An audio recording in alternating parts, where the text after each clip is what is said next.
사도신경으로 신앙 고백하시겠습니다. 전능하사 천지를 만드신 하나님 아버지를 내가 믿사오며 그 외아들 우리 주 예수 그리스도를 믿사오니 이는 성령으로 잉태하사 동정녀 마리아에게 나시고 본디오 빌라도에게 고난을 받으사 십자가에 못 박혀 죽으시고 장사한 지 사흘 만에 죽은 자 가운데서 다시 살아나시며 하늘에 오르사 전능하신 하나님 우편에 앉아 계시다가 저희로서 산 자와 죽은 자를 심판하러 오시리라.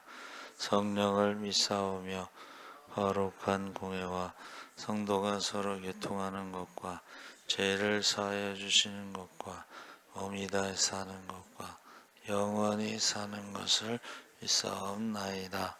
아멘. 찬송가 428장 찬송하시겠습니다.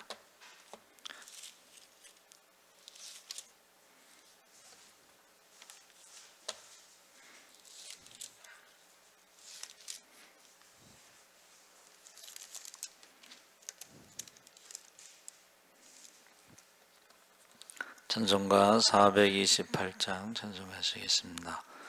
내 영혼에 햇빛 비치니 주 영광 찬란해. 이 세상 어떤 빛보다 이 빛 더 빛나네. 주의 영광 빛난 광채 내게 비춰 주시옵소서.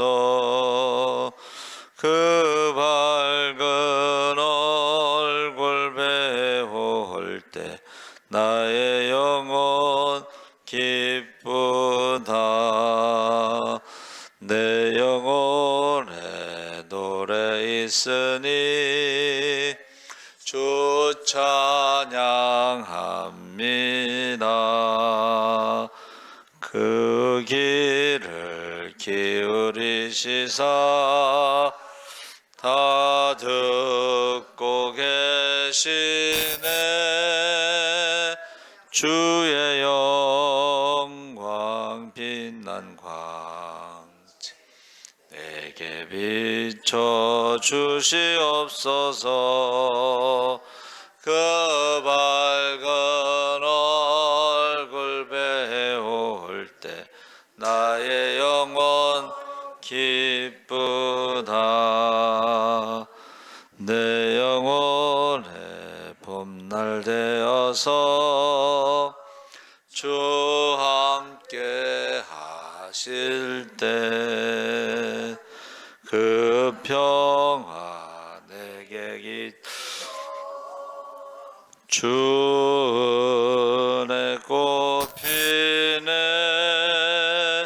주의 영광 빛난 광채 내게 비춰 주시옵소서.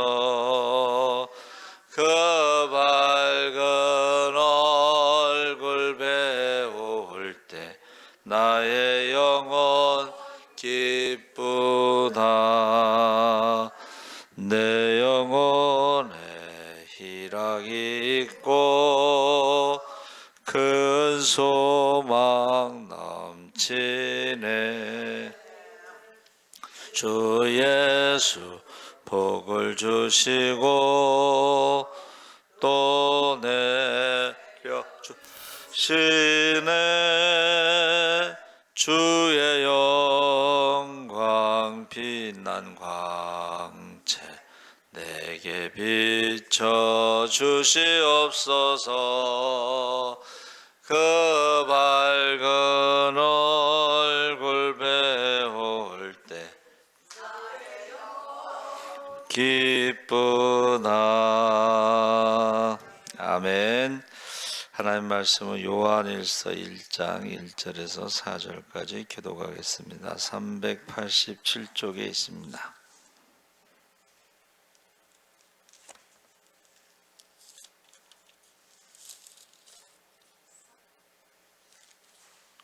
요한일서 1장 4절까지 387쪽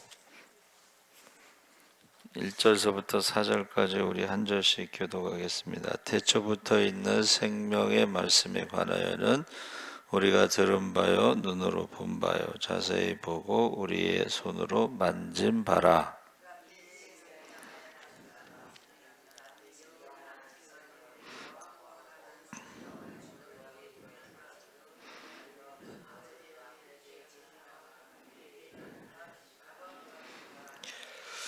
우리가 보고 들은 바를 너희에게도 전함은 너희로 우리와 사귐이 있게 하려 함이니 우리의 사귐은 아버지와 그의 아들 예수 그리스도와 더불어 누림이라.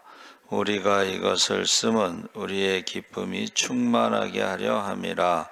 아멘. 할렐루야. 좋은 아침입니다. 오늘 첫눈이 내렸습니다. 그래서 제가 전화를 했어요. 우리 강정정 권사님 그 언덕이 좀 미끄러우니까 오지 마시라고. 그리고 양호인 권사님한테 전화를 했어요. 그랬더니 엎드리면 코 달 텐데 살살 갈게요. 그러고 오셨어요. 문춘자 권사님한테 전화를 했어요. 거기도 조금 언덕이 있어서 근데 살살 내려오셨다고. 감사합니다. 오늘 말씀의 제목이 손으로 만진 말씀. 특정한 교회 인물을 사람을 대상으로 쓰여진 바울 서신과 다르게 요한일서는 편지를 받아볼 대상을 다수의 일반 사람으로 해서 이것을 일반 서신 혹은 공동 서신이라고 부릅니다. 서신이라고.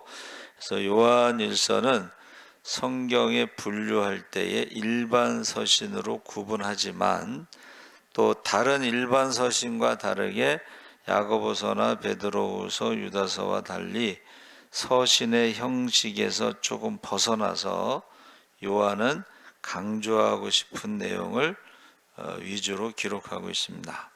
그래서 1절에 태초부터 있는 생명의 말씀에 관하여는 해서 그 하나님의 말씀에 대해서 생명의 말씀, 또 예수님에 대해서도 생명의 말씀, 성령에 대해서도 생명의 말씀으로 지금 우리에게 증거하고 있는 거죠.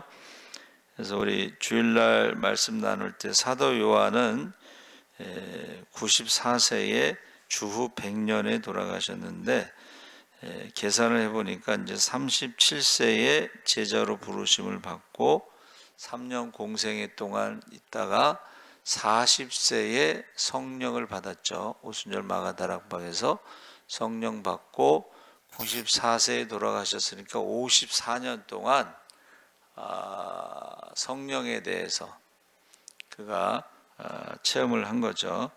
그래서 요한복음 공생의 3년 동안 예수님과 함께 있었으니까 요한복음을 기록했고 그가 체험한 것을, 그리고 요한 1, 2, 3서는 영지주의자들과의 싸움에서 요한 1, 2, 3서를 기록했고 그 다음에 요한계시록은 네로 황제의 핍박 가운데 똑같이 핍박을 경험했기 때문에 믿는 사람들을 위로하기 위해서 기록했다 그랬습니다.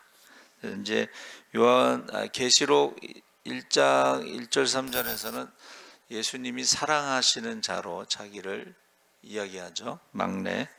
자, 그래서 우리가 지금 생명의 말씀에 대해서 우리가 들은 바요. 이거 귀로 들었다는 것입니다. 눈으로 본 바요. 눈으로 보고 자세히 보고 우리의 손으로 만진 바라. 그러니까 공생의 3년 동안 사도 요한이 막내니까 예수님하고 제일 가깝게 늘 최후의 만찬에서도 제일 가까운 옆자리에 예수님의 무릎을 베고 있었으니까. 그래서 제가 생각해 봤어요. 최후의 만찬이 지금 예수님이 십자가에 돌아가신다고 하는 그 말씀을 하실 때 심각한 분위기거든. 근데 거기서 무릎을 베고 예수님 저는 아니지요. 너희 중에 하나가 나를 팔리라, 지금 심각한 얘기하는 건데 예수님 저는 아니죠. 그런 거 보니까 막내는 막내예요. 그래서 지금 자기가 보고 듣고 손으로 만진 바라 그것을 전했다는 것이죠. 그러면서 요한복음 1장 1절에도 태초에 말씀이 계시니라, 이 말씀이 하나님과 함께 계셨으니 이 말씀은 하나님이시니라. 그러니까 사도 요한이 하나님에 대해서도 말씀, 예수님에 대해서도 말씀, 성령에 대해서도 생명의 말씀으로 지금 증거하고 있는 것입니다. 그래서 이 말씀이라는 것이 아주 그 사도 요한의 특별한 그러한 것인데, 왜 예수님을 말씀이라고 했을까 했을 때에 신구약의 하나님의 말씀의 완성이 예수님이다. 그러니까 여자의 후손이 올 것이다 했을 때에 그 여자의 후손이 결국 예수님이 메시아로 오셨는데, 이게 성경의 모든 말씀의 요약이라는 거야. 성경이 나에 대해서 증거하는데 바로 구원을 얻을 수 있는 지혜. 야, 너희가 성경을 맨날 읽잖아. 성경을 맨날 연구하잖아. 왜 성경을 읽고 연구하냐? 바로 구원에 이르는 지혜이기 때문에 그러는데, 그 성경이 바로 나에 대해서 증거하고 있는 거야. 믿음으로 구원받는다는 것을. 그래서 십자가는 하나님의 능력, 십자가는 하나님의 지혜, 근데 그 지혜가 구원에 이르는 지혜라는 것을 말하고 있는 것입니다. 그래서 말씀의 완성이신 예수님께서 거기 충만한 생명력을 지금 설명하고 있는데, 하나님의 말씀의 완성, 생명의 근원에 대해서 사도 요한이 듣고 보고 만졌다. 듣고 보고 만졌다는 것은 이건 성육신하신 예수님과 공생의 기간 동안에 3년 동안 함께 있었다. 가장 가까운 스킨십을 했다. 이제 그런 의미가 되겠습니다. 그래서 이 스킨십이라는 게 굉장히 좋은 거예요. 여러분 힘들고 어려울 때 있잖아요. 이렇게 안아주는 게 굉장히 좋대요. 그러니까 좀 이상하지, 갑자기 안아준다는 게 이상하지만, 좀 이상하더라도 한 30초만 또는 60초만 이렇게 안아주잖아요. 그러면 굉장히 좋은 거야. 스킨십이라는 게. 사랑이라는 게 우리가 말로만 하는 게 아니고 어떻게 해요? 안아주는 거야. 그래서 가끔 어떤 분들이 간증하잖아요. 교회 오면은 이렇게 포근한 느낌, 누가 나를 이렇게 안아주는 느낌, 예수님이 나를 안아주는 느낌, 그런 것을 이야기해요. 이 말은 무슨 말이냐면 하나님이 우리와 가까이 계시다. 할렐루야. 예수님이 우리와 가까이 계시다. 할렐루야. 성령님이 우리와 가까이 계시다. 이것을 말하는 거예요. 말씀이 우리와 가까이 있다 하는 것을 말하는 것입니다. 그래서 여기서 직접 경험한 것을 기록한 것인데, 우리가 이 말씀, 예수님의 가르친 말씀은 지금도 살아있고 유효하다. 동시에 육체로 부활하신 예수님의 생명력을 특별히 강조하고 있는데, 그 당시에 영지주의자들은요, 예수님이 육신으로 오신 것을 부정했어. 왜냐하면 육은 악하기 때문에 그 사람들이 생각할 때는 육이라는 것은 악하다는 거야. 그래서 영혼만 구원받는다. 그래서 예수님이 육신으로 오신 걸 부정하는 사람들이 영지주의자들이에요. 그러니까는 초대교회에서 영지주의자라고 싸운 거예요. 예수님이 육신으로 오신 것을 부정하면 뭐예요? 십자가의 고난도 부정하는 거야. 그리고 부활도 부정하는 거야. 그러면 우리가, 기독교는 죄와 사망의 법에서 생명의 성령의 법으로 우리를 자유케 하시는데, 기독교의 죄의 문제와 생명의 문제를 해결하셨다는 것을 부정하는 거예요. 그러니까는 초대교회 성경, 신약 성경 27권은 영지주의자들과의 싸움이다. 제가 그렇게 말했죠. 십자가를 부정하고 부활을 부정하고 이것을 싸우는 거예요. 그 사람들과. 그래서 영으로, 그 사람들은요 예수님이 육신으로 오시지 않고 영으로 왔다고 주장하는 거예요. 그래서 이러한 주장에 대해서 어떻게 해요? 야, 내가 3년 동안 예수님을 눈으로 봤어? 귀로 들었어? 손으로 만졌어? 그 이야기를 하는 거예요. 영지주의자들의 주장에 대해서 난 직접 체험한 사람이다. 그래서 이 거짓 교사들이 그 망상이죠. 영지주의라고 하는 철학에 빠져가지고, 그러니까 오늘날에도 목사들도요 이 철학에 빠져가지고 사두개인처럼 부활도 없고 영혼도 없고 천사도 없고 천국도 없고, 그러니까 사두개인이 부활에 대해서 질문하니까 예수님이 어떤 여자가 결혼했는데 형제들하고 다 누구의 부인이 되느냐 그렇게 물어봤잖아요. 그러니까 너희가 성경도 하나님의 능력도 알지 못함으로 오해하였도다.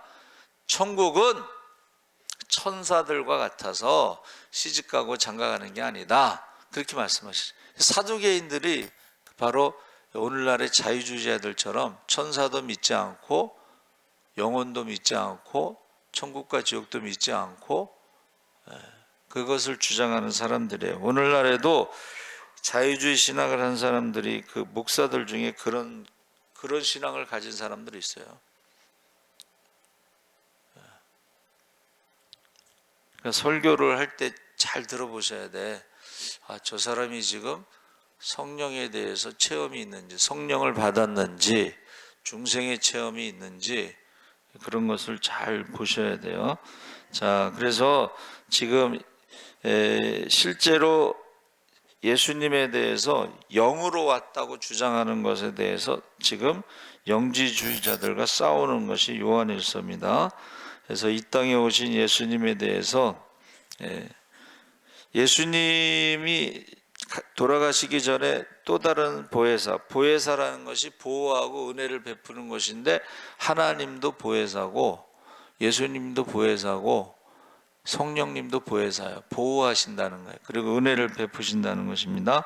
생명의 말씀, 가장 가까운 곳에 우리와 함께 계시다. 임마누엘이 되는 것이고, 자, 가장 가까운 곳에서 우리와 함께 하시기 때문에 우리를 때를 따라 돕는 은혜와 능력으로 우리를 보호하시고 우리에게 은혜를 베푸시는 줄 믿습니다. 아멘. 2절에 이 생명이 나타나신 바 된지라, 이 영원한 우리가 보았고 증언하여 너에게 전하노니 이는 아버지와 함께 계시다가 우리에게 나타내신 바 이시니라.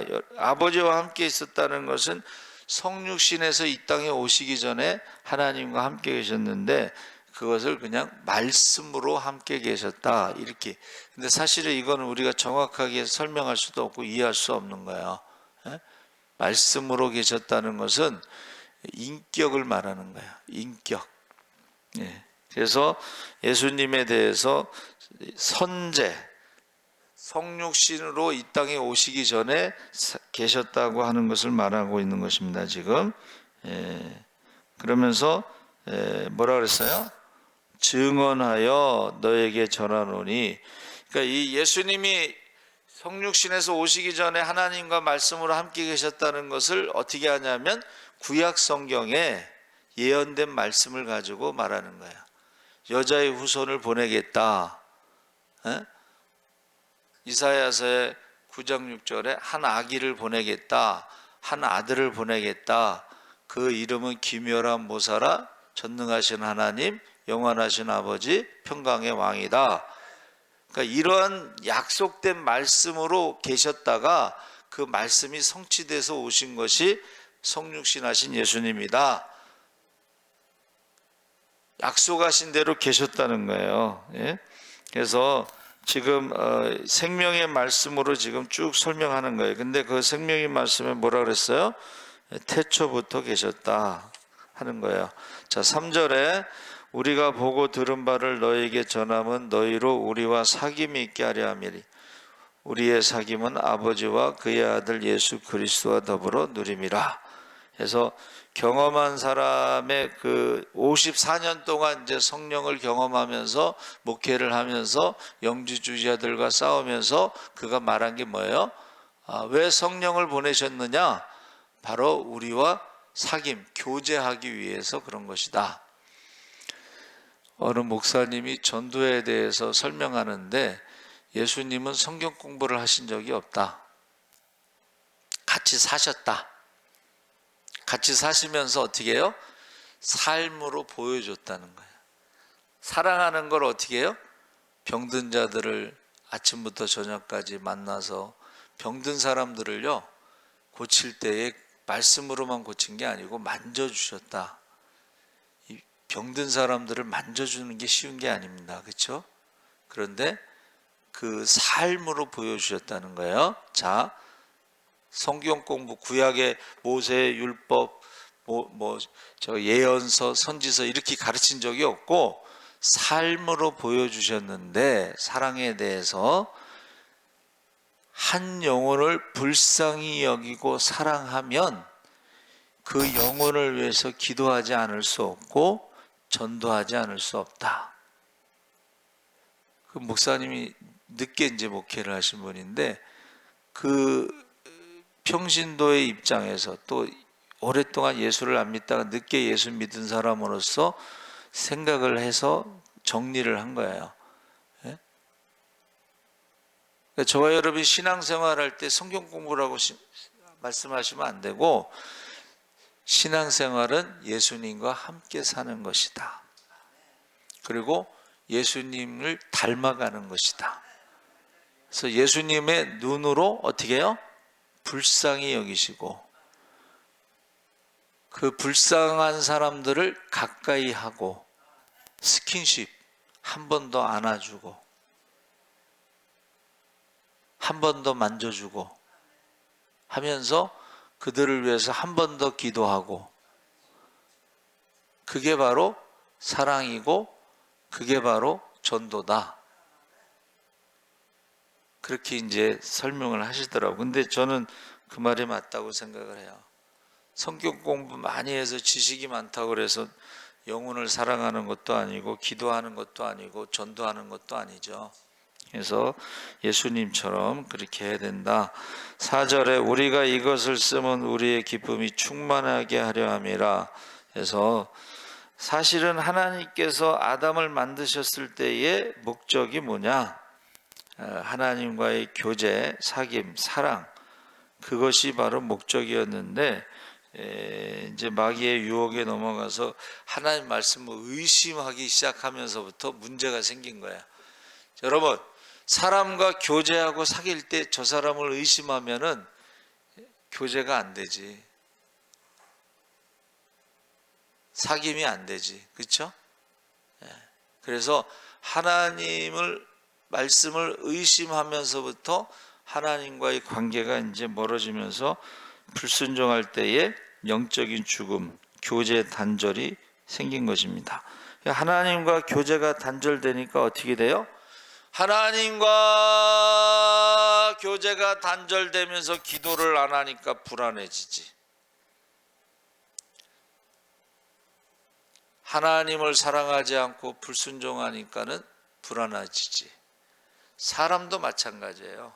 저 사람하고 의심했을 때에, 저 사람과 교제가 단절됐을 때에 어떻게 해요? 기쁨이 없어지고 감사가 없어지고 미움이 생긴다는 거예요. 그래서 지금 사도 요한이 뭐라고 말해요? 왜 우리를 부르셨느냐? 왜 우리를 구원하셨느냐? 바로 하나님과의 교제를 위해서 부르셨다. 그러면서 5절에 우리가 그에게서 듣고 너에게 전하는 소식은 이것이니 하나님은 빛이시라. 그에게는 어둠이 조금도 없으시다. 자, 하나님께 가까이 가면 갈수록 밝은 빛 가운데 자기의 모습이 드러나는데 뭐가 드러나냐면 죄가 드러난다는 거예요. 죄가 드러나면 어떻게 해요? 회개를 하면은 그 죄 문제를 하나님이 해결해 주신 줄 믿습니다. 죄를 지으면 죄의 종이 되는 거예요. 죄의 종. 근데 우리가 회개를 하면 하나님의 자녀가 되는 거예요. 할렐루야. 근데 그 회개가 쉽지 않죠. 사람들이요, 자기 죄를 인정하는 거 쉽지 않습니다. 그래서 기독교 국가에서, 미국 같은 데서는 가장 중요하게 생각하는 게 정직이에요. 대통령도 거짓말하면 탄핵받아요. 정직. 신앙도 마찬가지예요. 정직하지 않는 신앙은 가짜 신앙이야. 회개기도 하지 않는 것은 가짜 신앙이야. 정직해야 돼. 그리고 학문도 마찬가지야. 학자도 정직해야 돼.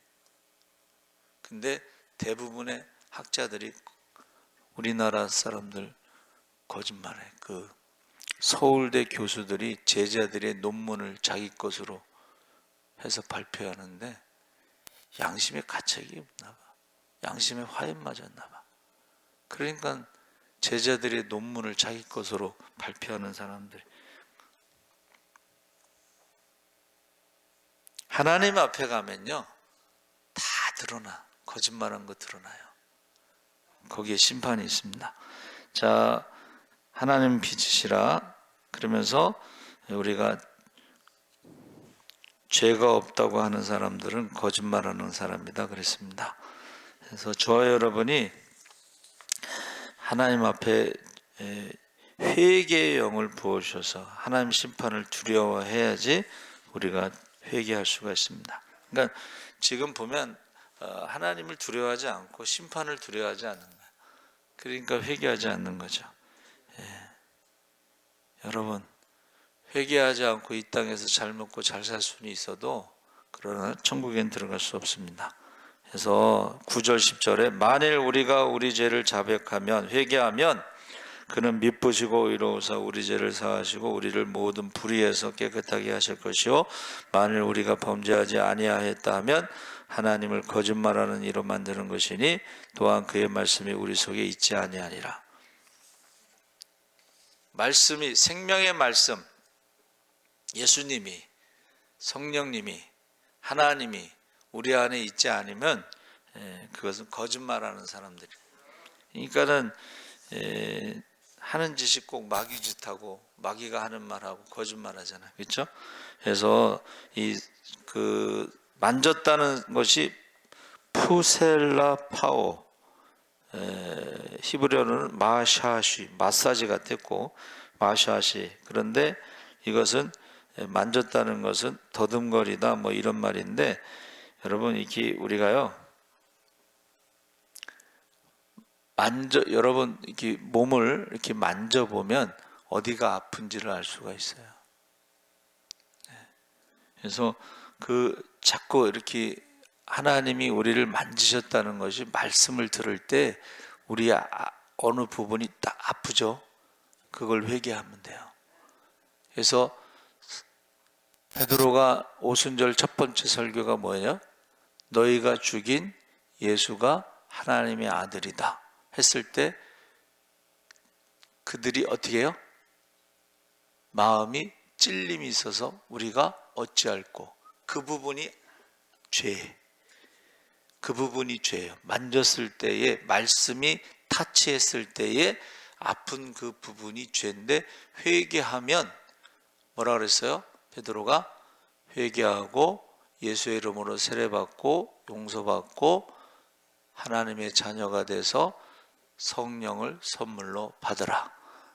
할렐루야. 그래서 너희가 믿을 때 성령을 받았느냐? 찔림이 있어야 돼. 말씀을 들을 때 찔림이 있어, 아픈 부분이 있어야지 그 부분을 회개할 때 용서받는 거야. 할렐루야. 그래서 여기서 만졌다는 부분이 직접 체험했다는데 그것이 말씀으로 우리를 만진다는 것도 있어요. 그러니까 예수님 말씀을 딱 들어보면, 산상수훈을 들어보면 찔림이 있잖아. 외식하는 서기관과 바리새인들이 뭐요? 너희가 기도할 때에 사람에게 보이려고 길거리 서서 시장에 서서 긴 옷을 입고 두 손을 들고 목소리를 높여가지고 그게 사람에게 보이려고 하는 외식, 사람에게 보이려고 하는 금식, 사람에게 보이려고 하는 11조 이런 것들을 다 사람에게 보이려고 하는데, 야 솔직히 말해봐, 하루살이 같은 11조는 드리고 낙타 같은 11조는 삼켰잖아. 이 독사의 자식들아, 너희는 마귀의 자식이다. 예수님이 그렇게 말씀하셨어요. 근데 그런 설교를 함부로 하면 큰일 나죠. 그래서 여러분, 그 복음성가 중에요, 하나님 내 이름 아시죠? 그러니까 평소에 굉장히 가까운 사이에 내 이름을 아시죠? 우리가 제가 새벽마다 기도할 때 여러분들의 이름과 여러분들의 자녀들의 이름 부르면서 기도하잖아요. 그래서 저희는 저희 교회 오면은 가족들 이름 써서 내라고 그래. 기도한다고. 그래서 제가 핸드폰에 찍어놨다가 그 이름 부르면서 기도하는 거예요. 내 이름 아시죠? 어떻게 아셔요? 매일 기도하니까. 여러분 매일 기도하면요, 얼굴은 몰라도 이름은 알아. 그렇죠? 그래서 지금 사도 요한이 37살에 부르심을 받을 때 내가 사람 낚는 어부가 되게 하리라. 40세에 성령을 받고 94세까지 54년 동안 성령의 체험 가운데 그가 기록한 거예요. 그 중에 대표적으로 영지주의자들과 싸운 거예요. 예수님이 육신으로 오신 것을 부정하고, 그러면 십자가의 고난과 부활을 부정하고, 여기에 대해서 생명의 말씀에 대해서 내가 보고 듣고 만졌다. 그래서 저와 여러분도 꼭 성령 충만, 말씀 충만 꼭 체험하시기 바랍니다. 그래서 그것을 사람들에게 말하는 것이 이제 저는 전도의 가장 강력한 무기다. 그래서 어제 우리 기도원 갔는데도 그 목사님, 여자 목사님이신데 성령 받은 얘기, 귀신 쫓은 얘기, 그런데 좀 세련되지는 않았지만은 자기가 체험한 걸 얘기하는 거예요. 체험한 거. 네. 여러분 꼭 성령 충만, 말씀 충만 체험하시기 바랍니다. 아멘. 살아계신 하나님 아버지 감사합니다. 주님 다시 오십니다. 마지막 때에 남녀종들에게 성령을 부으신다고 했습니다. 한 사람도 빠짐없이 성령 충만하게 하셔서 기적의 주인공, 축복의 주인공으로 많은 사람들을 살리고 섬기고 남음 있게 하여 주시옵소서. 감사하며 예수님의 이름으로 기도하옵나이다. 아멘. 하늘에 계신 우리 아버지여, 이름이 거룩히 여김을 받으시오며 나라의 임하옵시며 뜻이 하늘에서 이룬 것 같이 땅에서도 이루어지이다. 오늘날 우리에게 일용할 양식을 주옵시고 우리가 우리에게 죄 지은 자를 사하여 준 것 같이 우리 죄를 사하여 주옵시고 우리를 시험에 들게 하지 마옵시고 다만 악에서 구하옵소서. 대개 나라와 권세와 영광이